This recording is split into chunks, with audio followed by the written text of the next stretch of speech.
Welcome to my channel. This is JC Rock and Metal Reviews. My name is John, and today I have an album review for you today.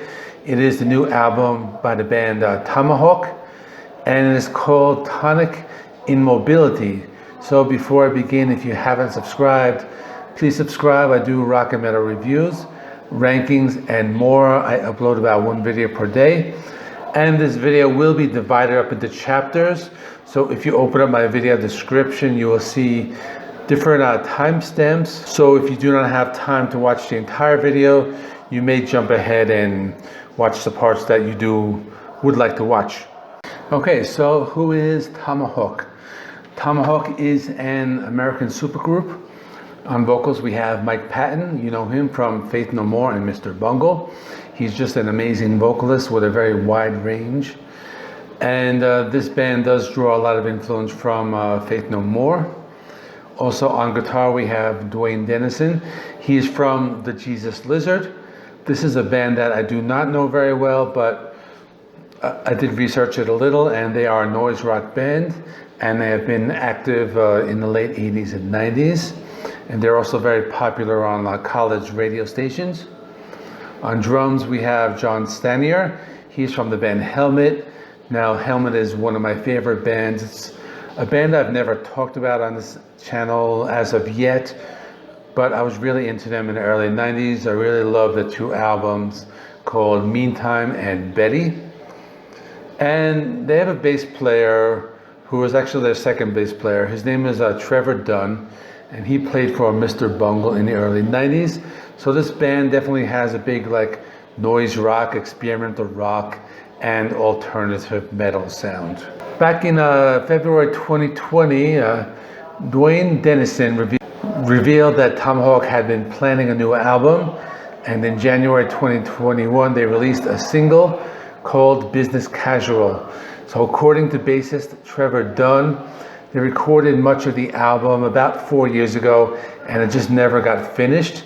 But they were really just waiting for Mike Patton to be available. The pandemic kind of helped, because they were all stuck at home and they were able to write and just finish everything off. Now this band has been described as alternative metal or alternative rock, prog, progressive rock, and post-rock. In my opinion, it reminds me a little of Faith No More. Most specifically, this album called Angel Dust. It has that type of sound to it. So if you're interested in knowing what it sounds like. And also the band are Nirvana. More specifically, their early stuff like Bleach and Incesticide, like the EP, reminded me a little of that. So this is a very experimental band. I'm only going to talk about my 5 favorite songs from the album because there's a lot going on in each one, and this way I can talk about them in a little more detail. So the first one I want to talk about is called Valentine's Shine. This song starts off with a heavy, palm muted riff, Mike Patton's vocal style, and this reminded me of Faith No More a little bit. There are some distorted guitar chords in the verse section, and gives this song a very a noise rock feel. The guitars remind me of the early Nirvana.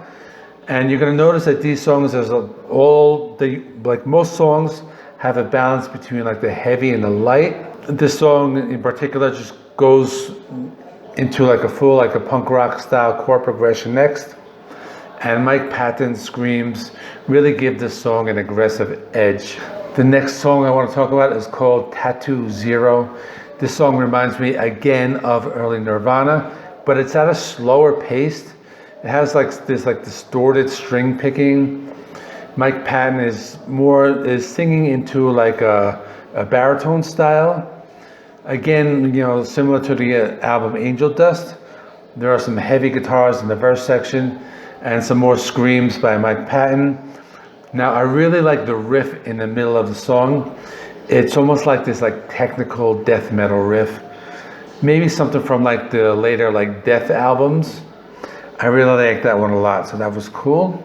Another song I want to talk about is called Fat Back. So this one has a mid-tempo, a palm muted guitar, and it develops into this galloping riff.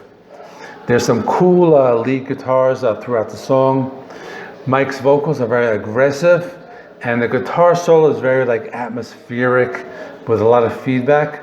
I really like the combination of the heavy rhythms and the clean guitar feels, and it almost like the clean parts almost feel like a new wave band, like maybe like The Cure or something like that. The next song is probably like the most like interesting song on the album. It's called Recoil.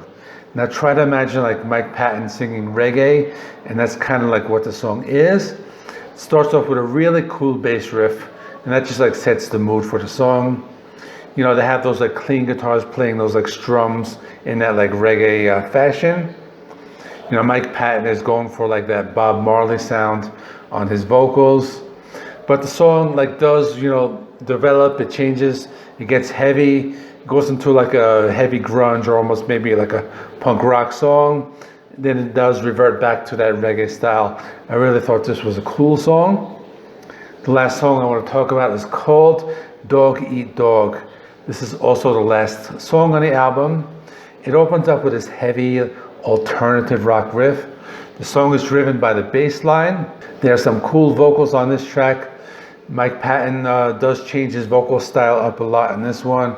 He goes from like the falsetto to like the lower like aggressive vocals.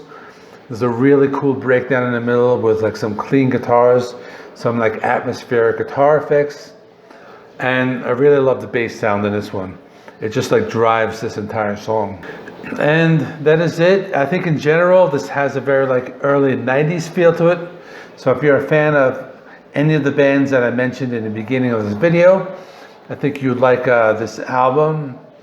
And like I said probably a few times already, that it does remind me of this album by Faith No More a lot, called Angel Dust. So if you're a fan of this album, you would like you know, this album here. I listened to this album about like 4 times, and every time you listen to it, you hear like new stuff. There's like so much going on. It's not a very technical album. There's no like shredding solos. It's just that like noisy, like early 90s alternative type of sound. And for that reason, I liked it a lot. And I give this album an 8 out of 10. And that's it. So what do you think of this album? Have you heard it? Or if you haven't heard it, have you heard the other albums? Now, they have 4 other albums. They have been releasing albums since 2001. So if you're somebody who knows the band, please let us know your thoughts on the band and how does this album compare to the others.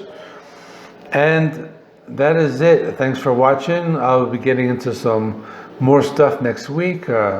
March Madness on Tuesday. And that's it. See you in the next one.